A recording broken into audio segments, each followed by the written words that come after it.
It's the early 1990s, and Yugoslavia is splintering into various states. The civil unrest is at its height. On the mean streets, through the darkness, a low rumble and a whistle of wind is heard. A menacing shadow races through the darkness. In the distance, soldiers check their radar and thermal imaging cameras to see what is approaching. But to their surprise, nothing shows up. The soldiers nervously cross themselves as they check their radar once more. Now they can hear a whoosh of a night beast rushing towards them. Ducking for cover, they manage to make out a monstrous form as it roars by and disappears into the distance. Inside the vehicle, a momentary flicker of light. The man at the wheel is no avenging angel. This man fights for good, delivering essential supplies to those in greatest need. He is known among the US forces. His name, given in jest, is one he is proud of. This man is God's Rambo, and his mighty steed is his ghost Camaro. Returning back to base, Helge Meyer exits his car. Helge is Danish and was previously part of the Danish Jägerkorps Special Forces. He also learned guerrilla warfare training with the US Green Berets, without which Helge concedes he would not be alive today. Despite his excellent military training, he was a strongly religious man. He felt a calling to help relieve the suffering of the victims of the Yugoslavian Civil War, in particular, the children of those most affected. He tried unsuccessfully to get help to deliver supplies from the European forces. Eventually, he approached the US Army commander in Rhine-Main Air Base in Germany and told him he had an idea to deliver aid to those in need.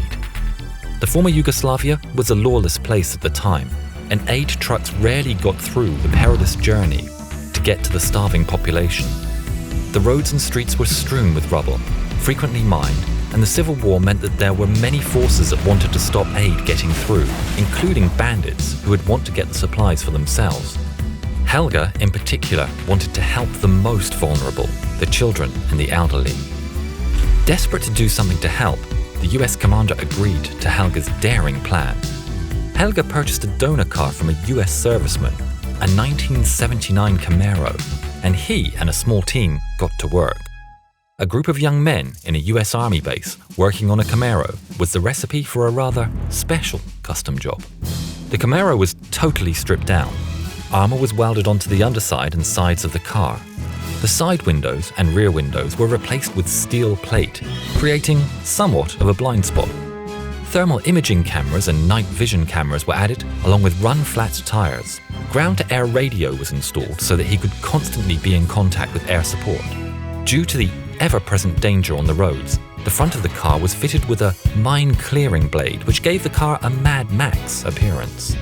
What's more, the car was painted with a special matte black paint. This gave the car a stealth power-up, rendering it very hard to spot on radar or thermal imaging. It was totally black, with the exception of a bright yellow rubber duck mounted in the grille. Of course, the car was tuned, giving it 220 horsepower. Despite all of the upgrades to the Camaro, it was still able to carry 400 kilograms of supplies. In addition, the US soldiers raised $12,000 to help. Meyer used it to buy medical supplies, food and clothes. He then loaded it into his Camaro and set out into the Balkans. We spoke to Helge, and he said he could not have done his job helping kids and old people without the help of the US Army and the US Air Force from Rhine-Main Air Base. They were the only ones who wanted to help. The relief missions were perilous. Traveling mainly at night on back roads, Meyer had to dodge bandits and small arms fire. Car chases were an occupational hazard on these delivery runs, with Helge playing cat and mouse with the bad guys. On many occasions he was nearly caught, but the Ghost Camaro had one more trick in its arsenal: nitrous oxide injection. In a chase with a flick of a switch, Meyer could double the power output of the car to 440 horsepower. With his knowledge of the streets, air support, and timing his nitrous power shots, Helge had all the tools he needed in his arsenal. He would drive to his destination in badass battle dress and then get changed into civilian clothes so that he would not scare the children when handing them out toys and medicine.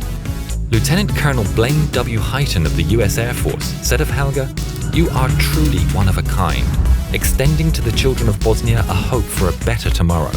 You are the best of the best." Despite the perilous conditions, Meyer always went unarmed. When asked why, he said the only weapon he needed was his Bible, which he always took with him, earning him the nickname God's Rambo. If you can read German, then Meyer has written a book on his experience called Gottes Rambo, which is available on Amazon. In one excerpt, he describes coming across a family in the ruined city of Varus in 1994.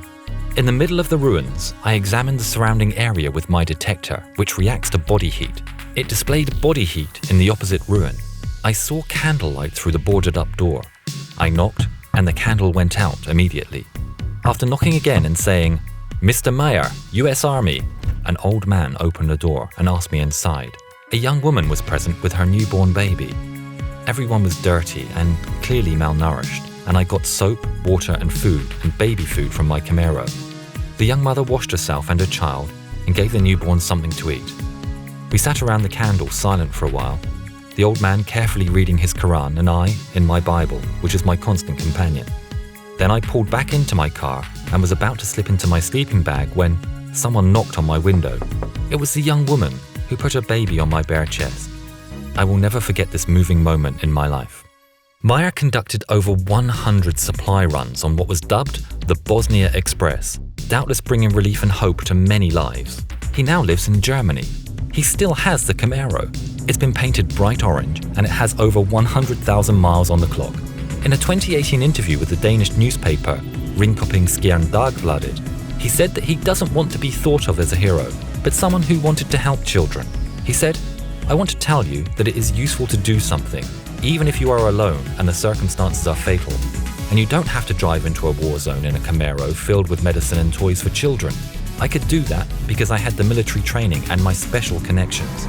It's about helping out on a daily basis and down to the smallest thing. We can all do something to help others."